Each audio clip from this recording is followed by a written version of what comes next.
First day கல்யாணம் வந்த உடனே நீங்க சொல்ற முதல் டைலாக், நீ எனக்காக எது பண்ணாட்டியும் பரவாயில்ல, என்ன அட்ஜஸ்ட் பண்ணாட்டி பரவாயில்ல, எங்க அம்மா அப்பாவை அட்ஜஸ்ட் பண்ணிக்கோன்னு சொல்றீங்க. இந்த டைலாக் இனிமே சொல்லாதீங்க, எங்களுக்கு பிடிக்கல.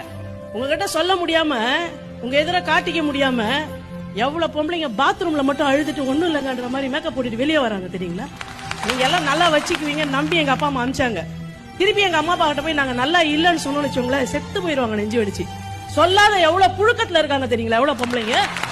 தமிழ் கலாச்சாரம், இந்திய பண்பாடு, குடும்பம்னு பேசுனீங்கல்ல. தமிழ் கலாச்சாரத்தை பொறுத்தவரை ஒரு ஆண் ஒரு பெண்ணை மட்டுமே திருமணம் செய்து கொள்ளுகிறான். ஆனால் ஒரு பெண் ஒரு ஆணையும் அவன் குடும்பத்தையும் சேர்க்க திருமணம் செய்து கொள்ளுகிறான்.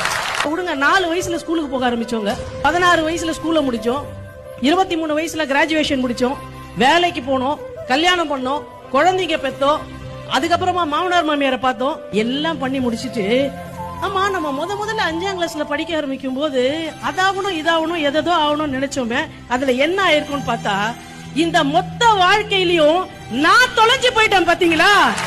ஒரு நல்ல டீயை வச்சுக்கிட்டு மழை வரும்போது அழகா அதை பார்த்து சாப்பிடணும், இன்னைக்கு காலார நடந்து ஒரு ரவுண்டு போயிட்டு வரணும். இந்த சின்ன எல்லா விஷயமும் என்னை விட்டு காணாம போய் அந்த உடைவு ஒவ்வொரு மனிதனோட வாழ்க்கையிலயும் ஏதாவது ஒரு தருணத்துல நடக்குதா இல்லையாங்க.